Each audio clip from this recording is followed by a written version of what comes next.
Oh, as I've been changing things because of snow days and that sort of thing, I haven't been changing these dates in here. Just that's a real hassle, especially to do it for all my classes. So obviously the practical week we just discussed is the 25th, and obviously not right now. So we'll go here. And actually, because of the way that this class is structured, having a week that says practical is a little odd, because that's not all we're doing that week. We're also going to be doing lecture stuff as well. But that's just, I haven't really broken out of that approach to how this course is organized. Oops. Now, when you go into this folder, you're actually not going to see 4 things. You'll just see 3 things. And what it is I have 2 versions of the practical. So there's version A and version B. And so this semester we're using version A, which is right there. So this is what you'll see. Now, if you took A&P1 from somebody else, the practical that you took is probably very unlike what I'm going to have you take. Generally, the way the practicals are done, it's you'd come in this room and I'd have stuff set up on all the tables, and you'd walk around and answer questions based on looking at stuff like the models that we've been studying from, specimens, microscope slides, any of that stuff that we've had. I don't like doing that kind of test for a couple of reasons. One, which is kind of selfish, is I hate setting those things up. It takes a long time to put all that stuff out.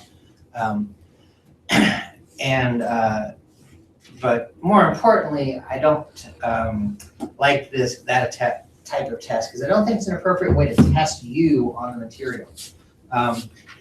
It comes out of the tradition of like an anatomy class where the anatomists, the students are dissecting a cadaver, and so the practical exam is basically asking that they can identify things.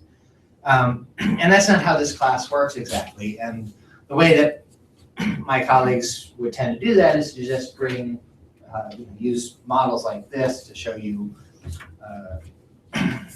the structures, but you haven't dissected that. It's not really quite the same thing. So instead, I've kind of reimagined what the practical exam is about in the sense that it's looking at practical real-world information. And so it's based on case studies. So let me explain how the test works, basically. And I also want to talk a little bit about how you can prepare for it. So when you come in next time, which again is practically a month from now, we'll be taking an in-class test. That's the in-class portion of the practical. It's 50 multiple choice questions. And you'll also have an online assignment, which is the third thing that's up on the screen right now, which is 16 more questions that you'll be answering kind of like a part 4 assignment, like the stuff you've been doing all semester so far. Now, like I said, the idea behind this test is it's based on real-world practical examples, and so that's what the cases are about.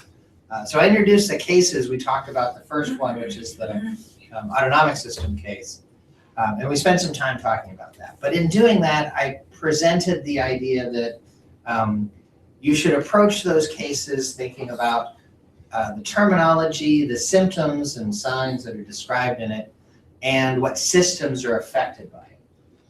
The terminology there is just so that you understand what you're reading, but then the symptoms, signs, and systems is getting at the underlying anatomy and physiology of what's going on in the case. So I expect that, I expect that you know that first case very well because we discussed it in that second lab that we had.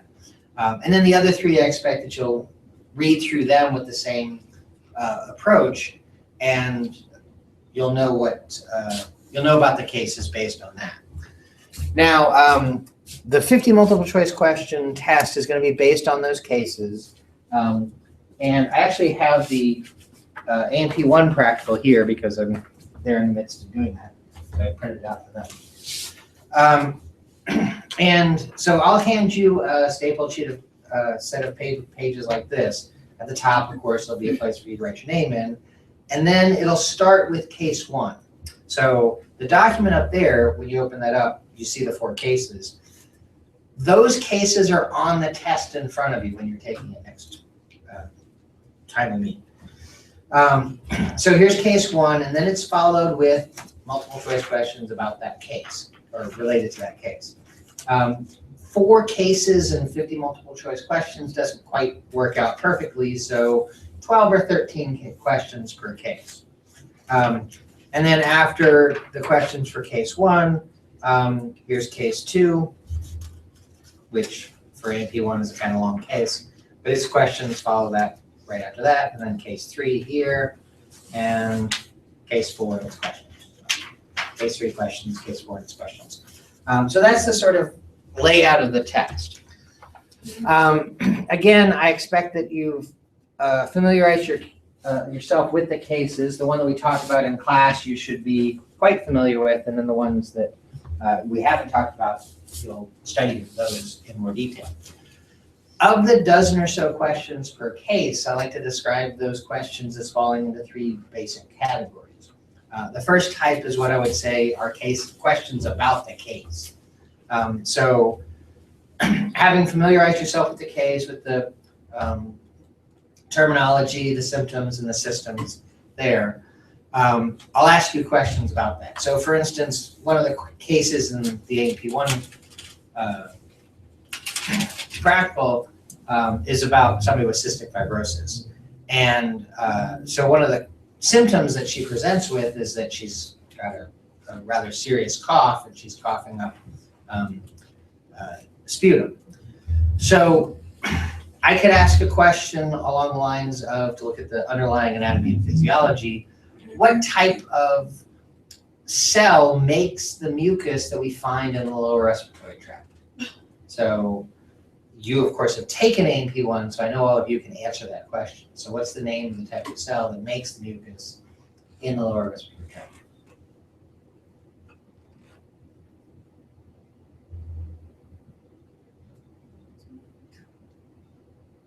Sorry?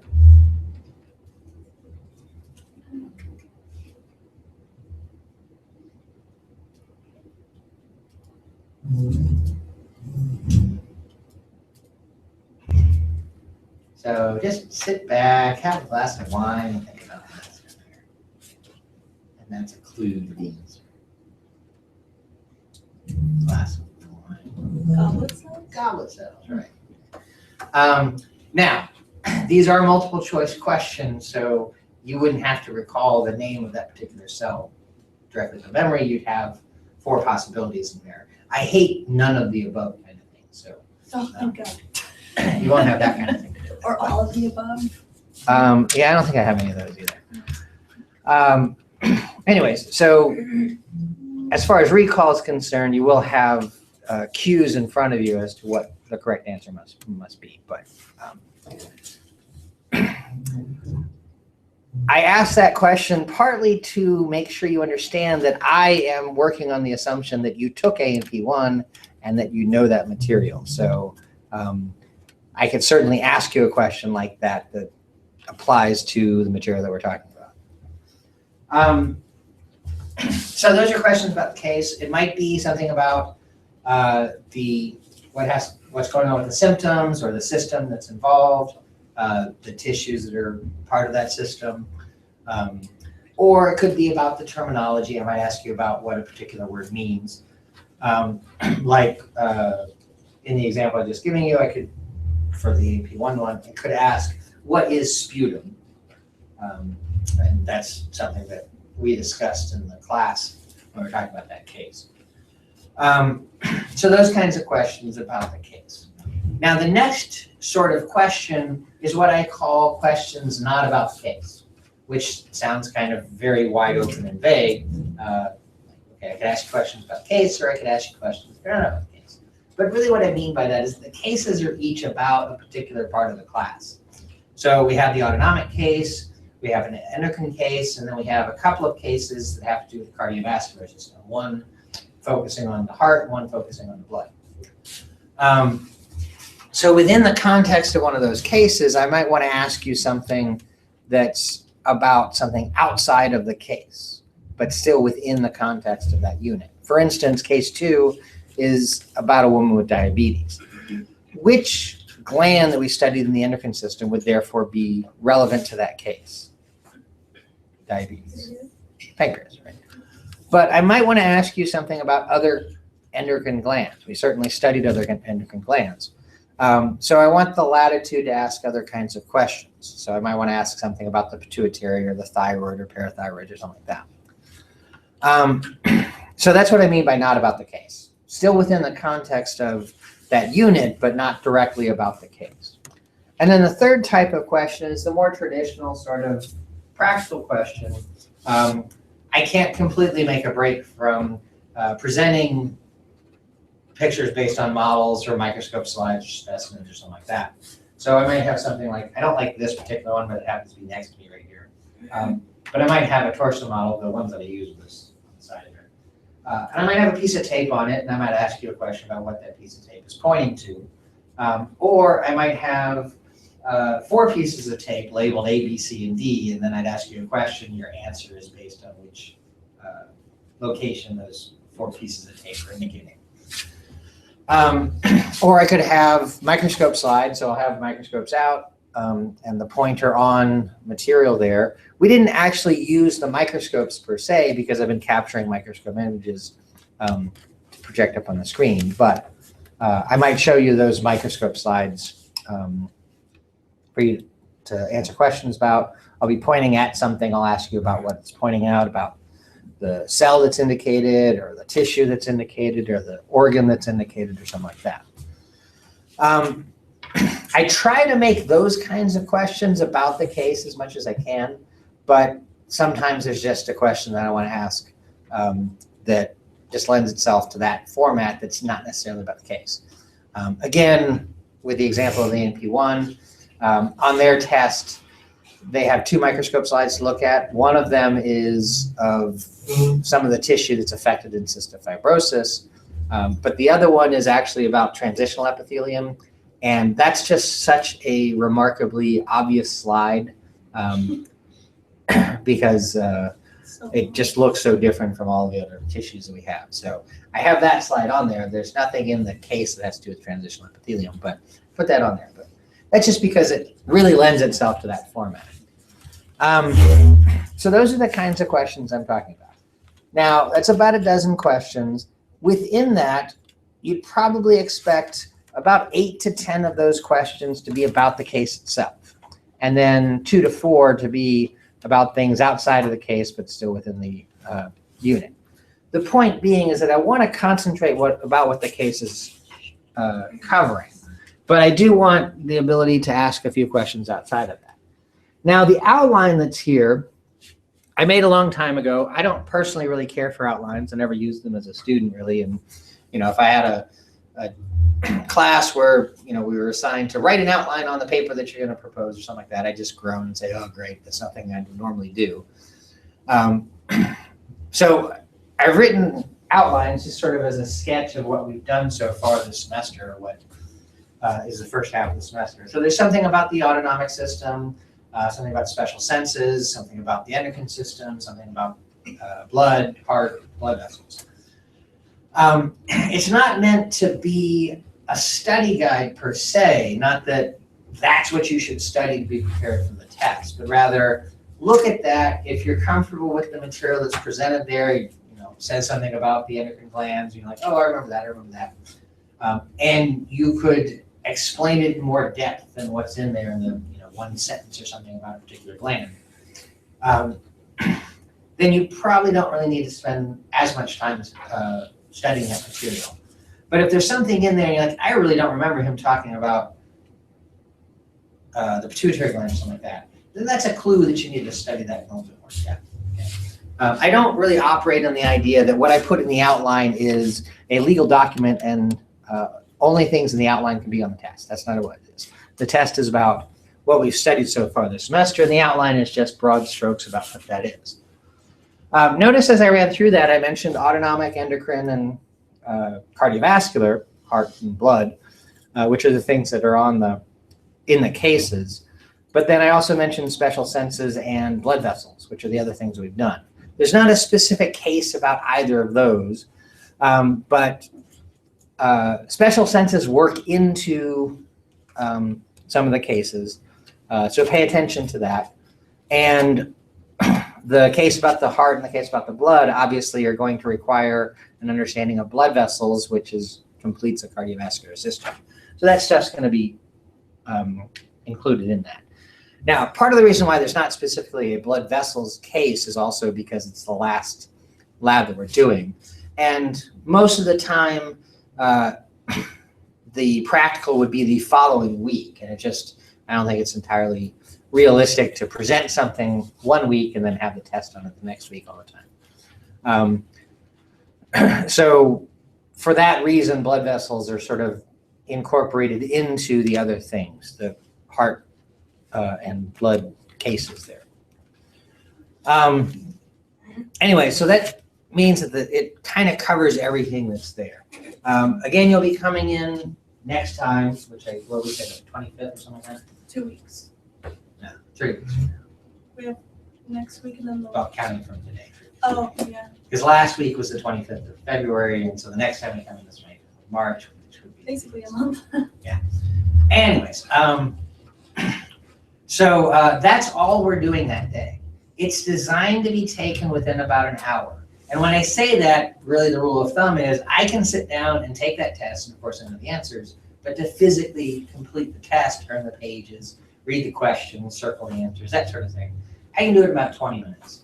So the rule of thumb is 3 times longer than it takes me to physically take the test. It should be a reasonable expectation for students.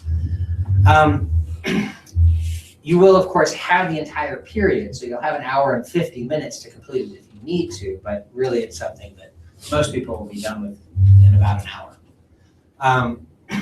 So even if that rule of thumb thing doesn't quite work out, you'll have plenty of time to complete it. It's very rare that I have a student that's here all the way up to the end of the period, and I have to actually chase them out. Most people are done within about an hour, some 45 minutes, some an hour and a half, whatever it might be, but that's all we're doing, and you'll be able to get out of here as soon as you're done. Don't plan on being done at 11 o'clock or something like that. Plan on being here up until noon. You might not need all that time, but that's the way it'll work. The other thing is there's an online assignment, which is called Practical 1.2a. I explained a second ago that the A is just referring to the fact that I have 2 versions of the test, and this semester we're using version A. The 1.2, which is in all of these, this is Practical 1 for A and P2, is all that's telling us. The online assignment is 16 more questions, 4 about each case. And those are going to be going a little bit further into the case, asking more of the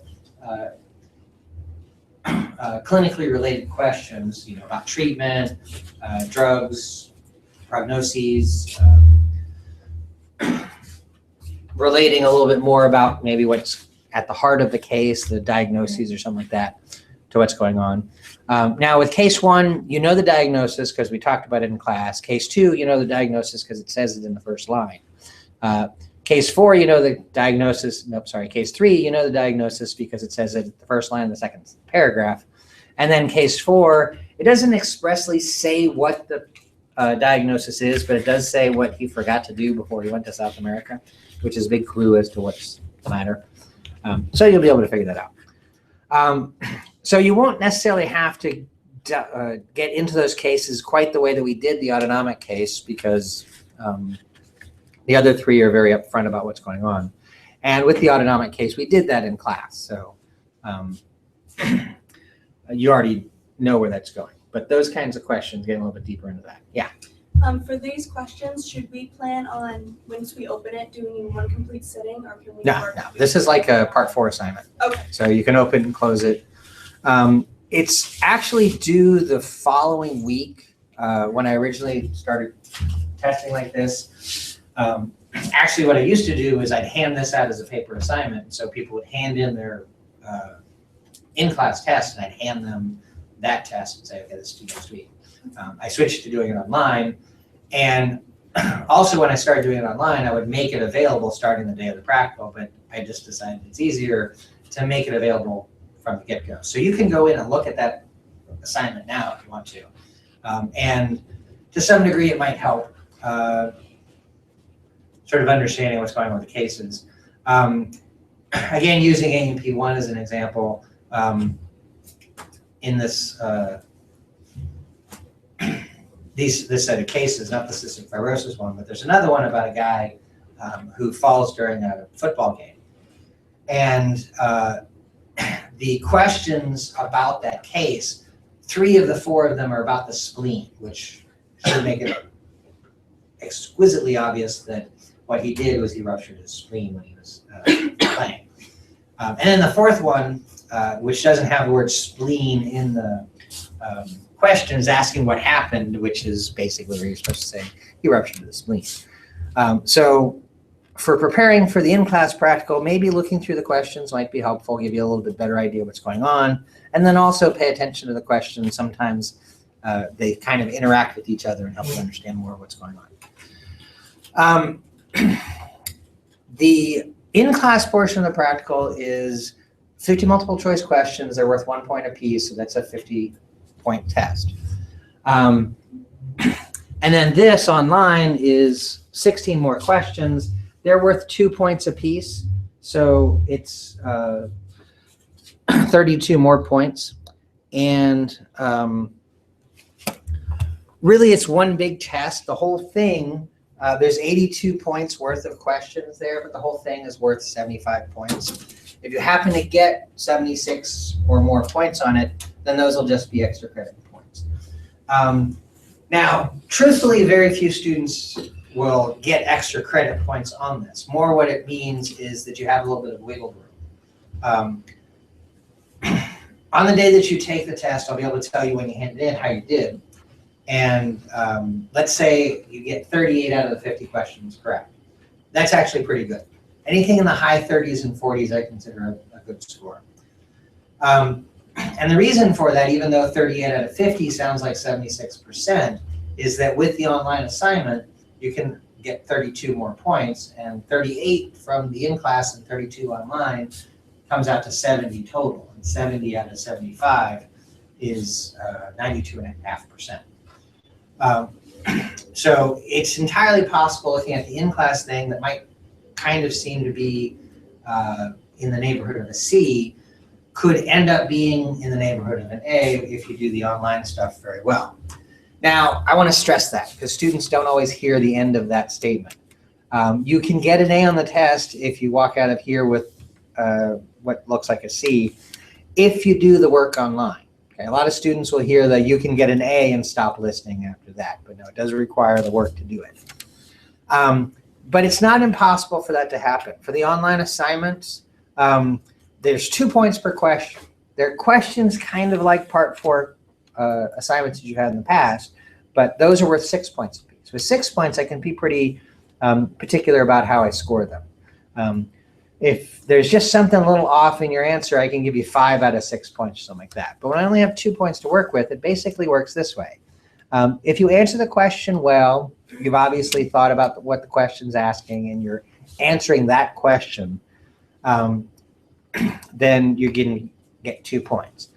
If you seem to be in the right neighborhood, but you don't really seem to be answering that question, you don't understand it very well, or you don't answer it enough in detail, or you answer it in too much detail, or you just start throwing things in the answer hoping that it's correct, which I call the spaghetti method of answering questions. Throw it against the wall and see what sticks. Those sorts of things I might give you 1 point for. And then if you're just completely off base, then you won't get any points for it. So the grading there is a little bit broader. It's entirely possible that 2 people could answer the same question completely differently, and they'll both get full credit because they're answering it thoughtfully and they're really paying attention to what the question's asking. Okay. And I just want to say, because I had a recent example of this, and I don't remember who did this whether it's in this class or some other class, but there's a question in the blood assignments, I guess part 4, that asks about positive feedback in blood clotting. And I got this answer where the person basically just said what blood clotting is: vascular spasm, platelet plug, coagulation. Just describe those steps in a little bit of detail. Never said anything about positive feedback, okay? But it was a well-written answer. It did, in fact, explain what happens in blood clotting very well. However, that person got a 0 because the question didn't ask what happens in blood clotting. It asks about positive feedback in blood clotting. So I do pay attention to how you're answering the question that's asked, and I will give you, or I will take points off if you're not answering the question appropriately. And in that case, this particular student didn't answer the question at all, although they had a lovely explanation of blood clotting, so they didn't get those points. So be sure in all things, not just this assignment, but all things, pay attention to the question. And a lot of times that's the root of the problem that people have. I'm going to assume at this point that everybody's gotten through the special senses stuff, because there's another great example there. There's a question in there that's something along the lines of, when somebody loses their sense of smell, they have to flavor their food by adding a blank stimulus like salt. Okay, sound familiar? Okay. Yes, you probably had nightmares about that question. So many people struggle with that one because they're not really paying attention to what the question's saying. Okay. Taste or something. Right. They've lost their sense of smell. Okay. So to flavor food, you need a stimulus that they can still rely on. And if they can't smell their food, then all that's left over is tasting their food. Okay.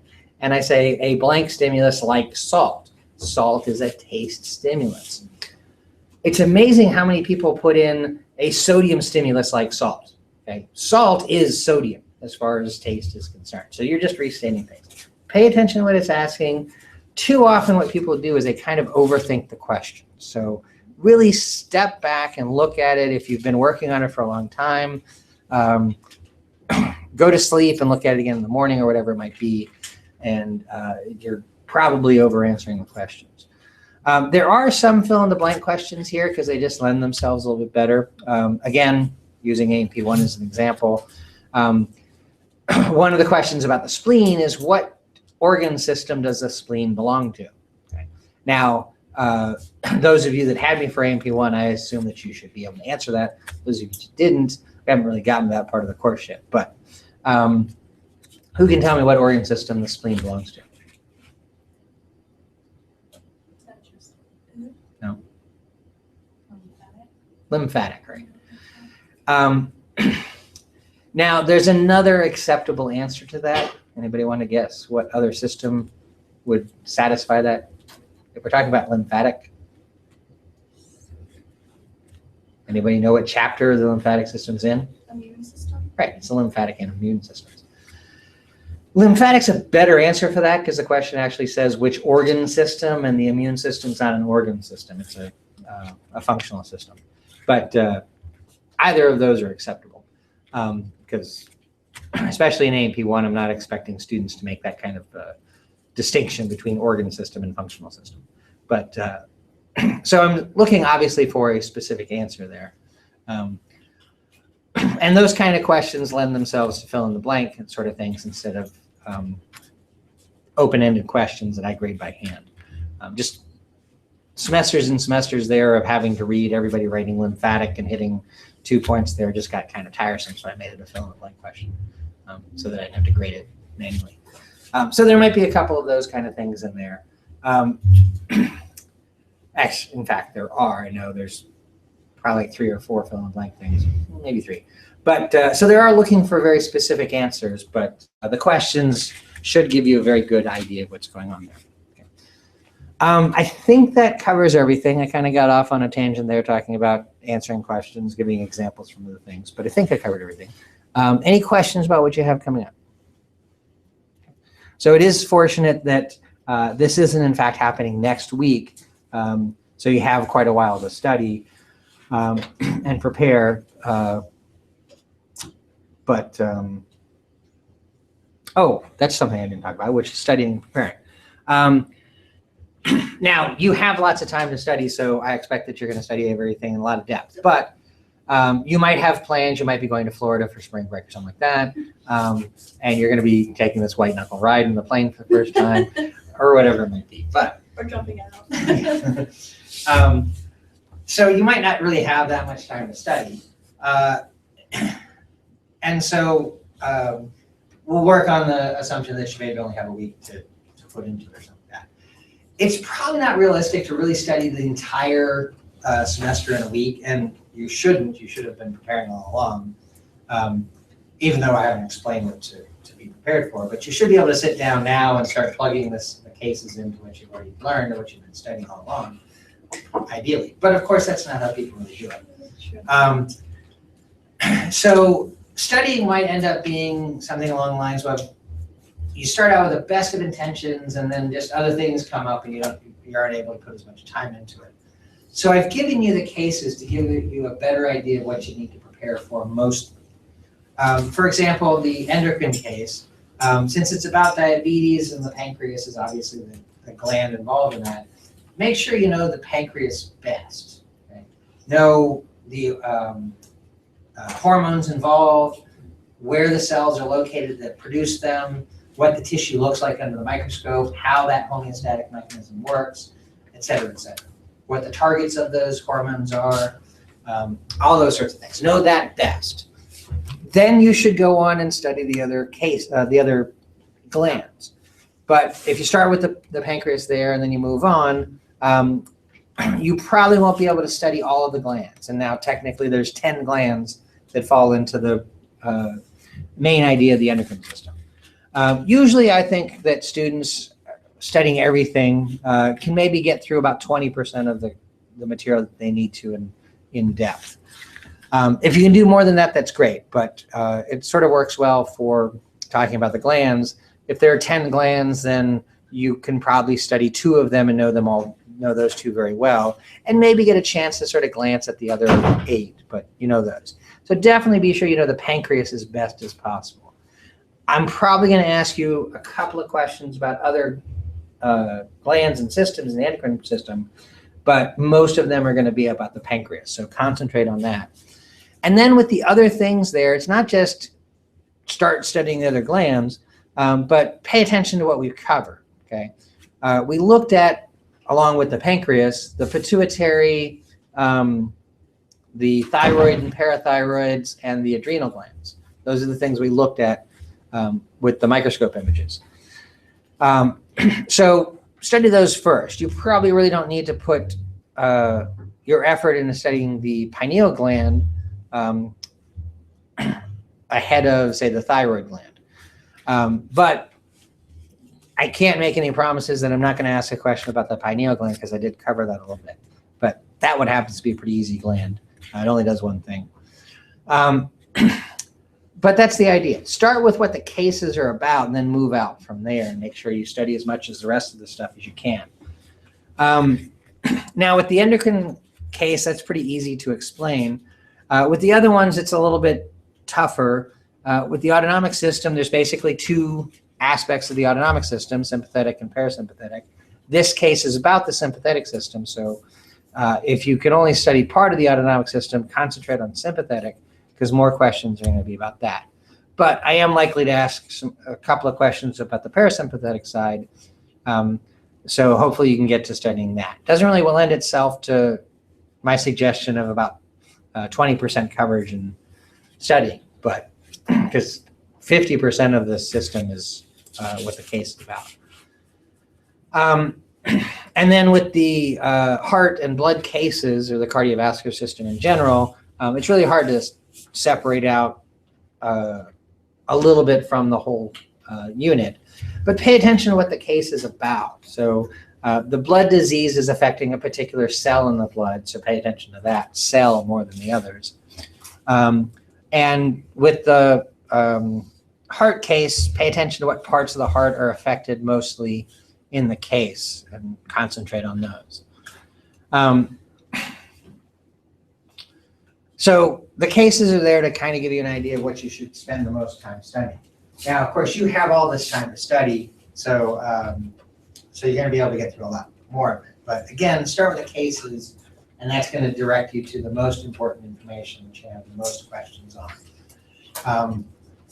Like I said, within a dozen questions, 8 or 10 of them are going to be about the case. So if you know what the cases are about best, then you're going to get most of those questions correct. So, any questions about the practical?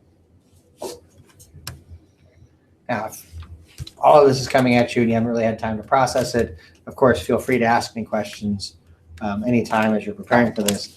When I'm at the conference next week, I will be able to answer email and text, that sort of thing. I never know at these conferences, sometimes the Wi-Fi signal isn't available in the conference hall because the people that run the conference want to charge people for Wi-Fi. And it's always at like fancy hotels, and if you didn't know this, fancy hotels charge for Wi-Fi. Cheap hotels give it to you for free. Is it in Boston? No, this is in Chicago. Oh, so yeah. you're going on a plane too? Yeah, I do these twice a year, and they're all over the country. It was actually in Boston last year, so didn't have to fly that. But anyway, so I will be able to respond to questions. I might not be able to get to you right away, but as soon as I have a Wi-Fi signal again, or if my cell phone has a signal, I'll be able to do it through that. But again, in the conference halls, sometimes Wi-Fi and cell phone signals are both kind of compromised. So I'll try to get back to you as soon as possible. And then over spring break, I'll be back here and I'll be available to answer questions if you're studying over that time too. So, okay. So no questions, we can move on. All right, so for the stuff that we're actually doing this week, oops, I need to change that pointer. Actually, for the laboratory material, there's not a whole lot that I want to talk about. So we'll actually kind of wrap up a little bit early as far as what I'm presenting. Yesterday in class, I kind of told you what I want to focus on. So there's this picture here that I was using to show you the structure of blood vessel walls, the tunica and intima, tunica media, tunica externa, which will come up on the screen a little bit. And then there's the micrograph at the bottom. And I said in class yesterday, I want to talk about that micrograph here in class today, as soon as it comes up. Anyways, what that micrograph is of is an artery and a vein side by side, finally, that we can see. Now, what type of tissue is surrounding those vessels? What's all the extra tissue outside of them? Is there any way to turn that one light off? It's just like glaring. Yeah.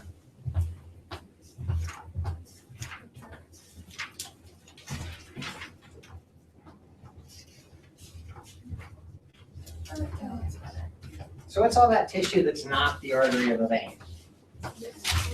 Yeah, it's just adipose tissue. So these vessels are within some other structures. Just guessing from what we see there, that's probably subcutaneous fat. Not necessarily, but that's the best guess for what it probably is. You'll usually see an artery and a vein side by side like this.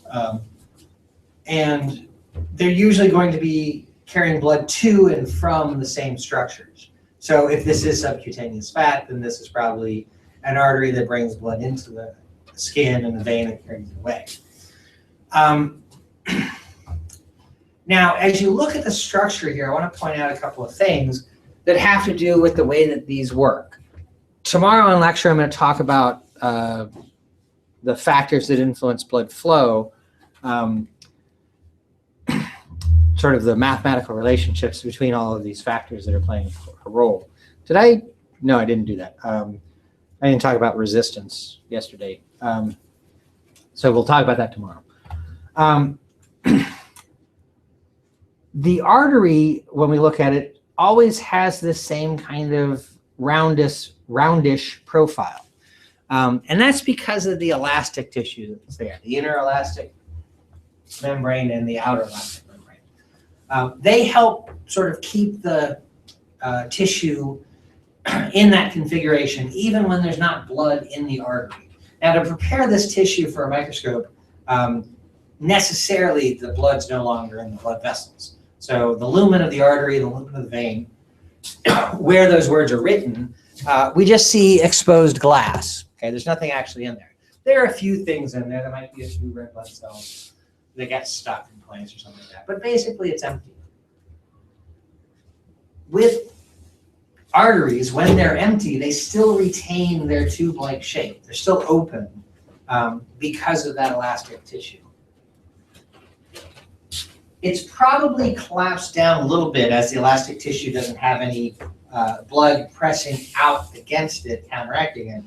It's probably kind of shrunk the artery up as much as it possibly can. But still, it has that same round profile, as opposed to the vein, which collapses. Because veins don't have the elastic tissue, there's nothing to keep them in their regular configuration, and it just collapses like that. We'd expect to see that. And we can see that even in the body. If you can sort of squeeze, I don't have a good one to show you, but you can see some of your veins through your skin.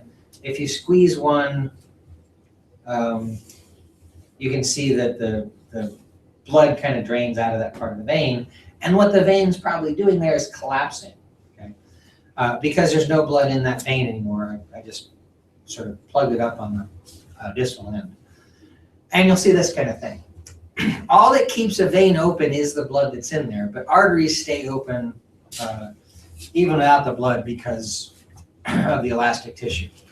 Now, if you could kind of imagine the vein re-enlarged to its normal size or reopened, hopefully you can also see that the vein is much larger than the artery. Okay. Generally speaking, again, we're talking about a vessel that's going to and a vessel that's coming away from the same thing, probably the skin. And arteries are always going to be smaller than veins. Now, the fact that this artery is smaller is partly exaggerated because that elastic tissue is kind of scrunching everything up. But still, they are generally smaller. Even if the two vessels side by side were the same width, the artery wall is thicker than the vein wall. Okay? So the tunica media is the smooth muscle, and we can see that going all the way across this part of the vessel. When we look at the same tissue in the vein, it's not nearly as thick. Okay? So just the wall of the vein is thinner than the wall of the artery, even if they happen to be the same size vessel from the outside. The inner diameter is much larger in the vein than it is in the artery.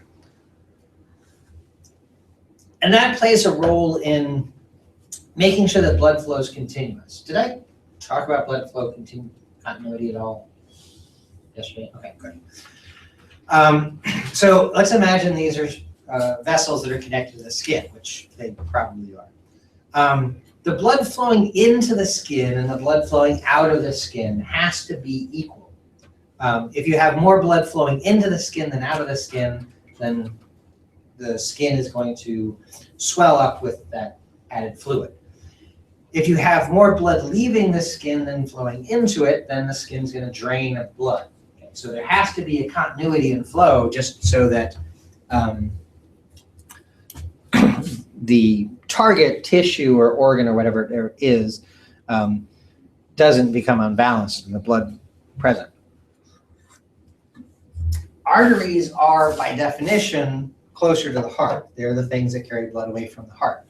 So being closer to the heart, they're going to also have a higher pressure.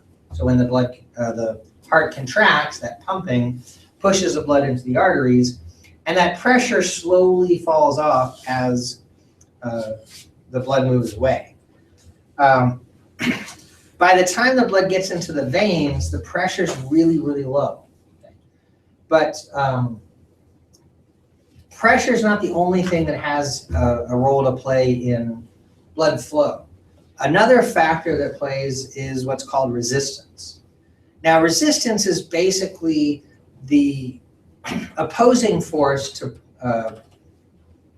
blood flow, or kind of blood pressure, that is essentially the friction of the blood against the wall of the blood vessel. So the way I like to demonstrate this, just walking across this room here, I can walk pretty easily because I'm picking my feet up, and that's the way that I'm supposed to walk. If I don't pick my feet up, then when I slide my feet across the floor, there's more friction. It makes it harder for me to walk as quickly as I did. That's what I'm talking about. That's resistance. Now, really, for blood vessels, a better representation of that, although I'm trying to talk about resistance, it really has to do with blood vessel diameter. Okay. So let's imagine that the ceiling in this room can change position. It's easy for me to walk across this room when the ceiling's at its full height because there's plenty of room for me to stand up. But if the ceiling dropped half its height and I had to walk like this, I'd walk a lot slower because there's less room for me to fit in there.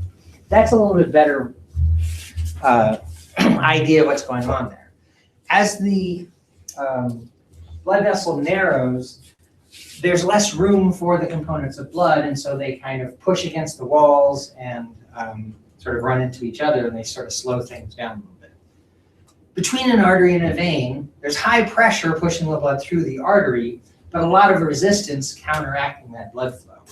And then in the vein, there's low pressure that's actually pushing it through, but very little resistance. So what pressure there is can move that blood pretty well.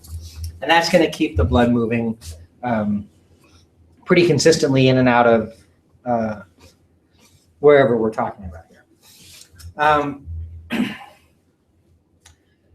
We'll look at the relationship of pressure and resistance in lecture tomorrow. The book goes into that. There's some very scary math to look at, but I'll explain why that's not terribly scary.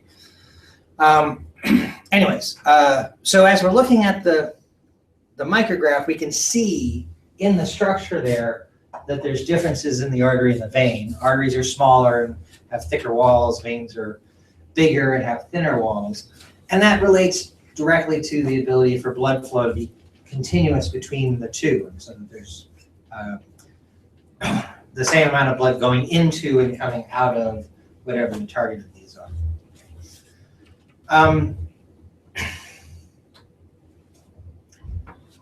The other thing to kind of touch on with the blood vessels chapter, let me go back here, is just about blood pressure. I'm not quite sure if I'm going to talk about this. Actually, I've got to talk about this tomorrow because I didn't talk about it on Monday in their lab. So I'll save that a little bit. Oops, that's not where I wanted. Is there any truth to like the old wise tale, like when my mom used to say, don't hang upside down for too long, all the blood will rush to your head? Well, yeah, that's true. But some people like to hang upside down.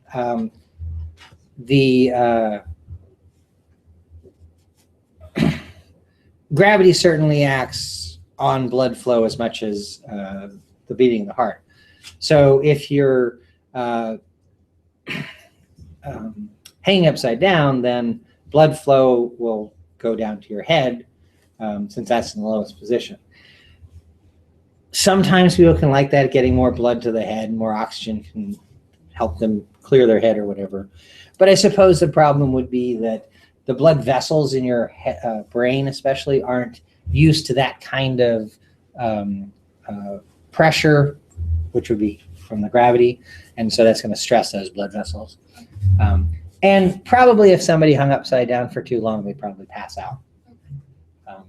But I suppose the idea is, if you're hanging upside down from a tree and you pass out, you'll fall out of the tree, and then you'll no longer be hanging upside down. But nowadays we have, gravity inversion boots and whatever. You pass out, you're still hanging upside down, so it can be pretty bad. But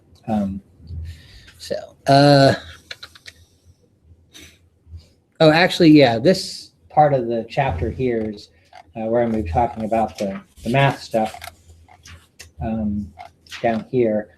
And this is getting at how we sort of determine blood pressure. And like I said, I just realized I didn't talk about this on Monday, so I'll talk about this in class tomorrow. The other thing in the chapter that has to do with the lab material, which I'm not going to exactly talk about, but I want to point it out, has to do with the anatomy of the system. So first there's this table here, which I've never been terribly crazy about, just sort of some statements about the blood vessels in various organs of the different organ systems. Some of that we've talked about when you study the skin, we talked about that, and muscles. Not so much in the nervous system, although it's kind of important there. And then once we talk about these other systems, we'll talk somewhat about their blood supply also later in the semester. But this kind of sums it up there. The rest of this is really talking about the circulation. So it starts with the pulmonary circulation. And I really don't want to say too much about the pulmonary circulation. Actually, if you look at this picture, it doesn't point out any specific blood vessels by name other than the ones that have pulmonary in their name, which is fine with me, because just remember, if the blood vessel has pulmonary in its name, then arteries are carrying blue deoxygenated blood and veins are carrying red oxygenated blood. So that's really all I want you to know about pulmonary circulation. And then after that, it goes through the systemic circulation. And it starts with talking about the arteries and some details there. Actually, this is showing you the aortic arch. So the heart would be attached here. The first branches off of it are the coronary arteries that are going to bring blood to the heart wall. And then it arches over and eventually descends down through the thorax into the abdomen. Coming off of that branch, we have these vessels that go up to the head and neck. There's actually 3 branching off of the aorta. The 2 leftmost branches are going to the left shoulder and head, neck. And then the rightmost branch branches again to give us the right versions of both of those. So we have the left subclavian artery and the right subclavian artery, the left common carotid and the right common carotid. But the right of both of those are actually branches off of what's called the Brachiocephalic artery. Brachiocephalic means going to the arm and the head. Brachio for arm, cephalic for head. And this is not called the right brachiocephalic artery because there is no left brachiocephalic artery. It is on the right side, so if it were referred to as right brachiocephalic, that'd still be accurate. But we don't have to make that distinction because there's no left one over here. That's because of the heart being slightly on the left side of the thorax, and the aorta, as it arches over, arches a little bit to the left side. So these 2 branches are close to where they need to be on the left side. This branch goes a little bit off to the right side before it branches into its 2 parts to give rise to that. This just talks about a few things that's happening with the aorta as it's branching off. A few words about coronary circulation, the branches off the aortic arch. And since it's talking about the aortic arch, the common carotid artery goes up into the neck, and then it branches right here into the internal and external carotids. The internal carotid goes inside the skull to the brain. The external goes outside the skull, and it's most we see here. I hate books always show this picture this way. I'd really love to see a frontal picture of it, but for whatever reason they don't do that. The reason you really want to see a frontal picture is because you can really see the internal going into the skull and the external on the outside. The internal carotid ends up going up into the brain, so this is showing a little bit about how that gets in there. The internal carotids are attaching at these points. Back here at the brainstem, there are vertebral arteries, which are actually branches off the subclavian further down. And this is just mentioning some of those branches here. And then what's going on in the thorax. and branching into lower limbs there. This is a very schematic representation of things branch off the aorta, from the thorax to the abdomen all the way to where they it branches at the end to go down to the legs there. This represents what's branching off the bottom. The right and left common iliac, just like the carotid common usually tells you that it's going to branch into smaller pieces, which again are internal and external. In this figure, they show all of the branches off the right side. On the left side, they don't show you the same thing, although it's basically a mirror image over there. Just saves a little space just to put the right stuff in and say left side just like the right in mirror image. Goes through those. Here's what's going on in the arm. This is a schematic of the aortic arch. We see those three branches coming off of it, giving rise to the subclavian, common carotid, and then the common carotid and subclavian on the right, coming up the brachiocephalic artery. And then they show what's going on in the two arms there. And then the leg. They're just showing us one leg instead of both of them because once we get down to the legs, they are really symmetrical. The arms coming off the aortic arch aren't quite symmetrical, but the legs definitely are. And then it goes into the veins. Here's the thorax, head and neck represented here, the arms with schematics, what flows into the inferior vena cava from the lower body and the abdomen. The leg, again, with its schematic. And then a special thing in the circulatory system, what's called the hepatic portal system. The blood coming from the digestive tract doesn't go right into the inferior vena cava. Instead, it goes through the liver as the hepatic portal system. And so this talks a little bit about that. And actually, I think when I was showing you this stuff yesterday, this picture here, I point out this little funny thing here. Did I? At least said, there's a funny thing there. That might be all I said. But this capillary bed represents the capillaries going through the digestive tract. And instead of feeding into the venous return to the heart directly, the hepatic portal vein goes from this capillary bed to this capillary bed, which is in the liver, and then that drains off back to the heart. Okay. And this is where detoxification can take place. So we ingest plenty of things in our food which are potentially toxic. And oftentimes we do that on purpose. We ingest aspirin and other drugs which are really toxic. The liver can't get rid of that toxicity fast enough, and so we are able to take care of its pharmaceutical properties.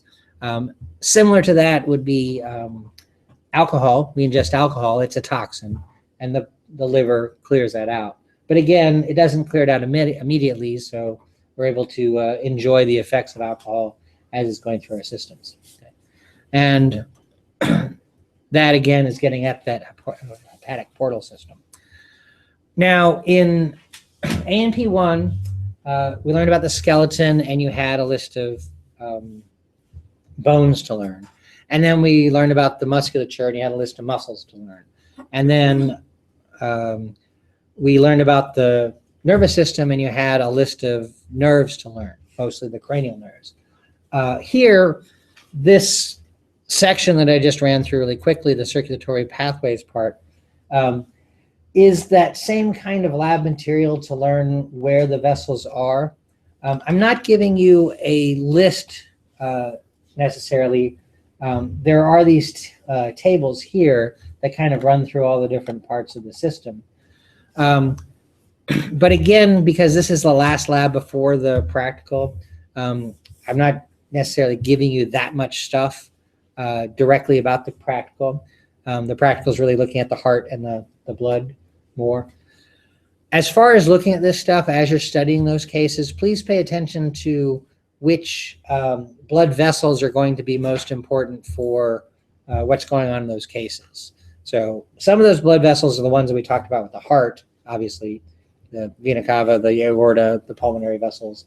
And there's a few others that might have something to do with what's going on in that case. So kind of look at this and find the structures that have to do with what the case is talking about as far as which blood vessels you need to learn. I'm not going to give you a whole list of vessels to study. And you guys could do it because you have several weeks before the test. But again, with the usual setup of it's a week later, I don't usually do that. But this is where you get that information. Okay. Any questions about the blood vessel information? Okay. I would spend a little time today also talking about blood pressure, but like I said, I'm going to do that in class tomorrow. So we won't do that. But it is also traditionally a little bit shorter of a class. A lot shorter today, but normally we'd finish up by about 11:30. But that's all I wanted to cover today. So unless you have questions, that's it for today. And I'll see you in lecture tomorrow.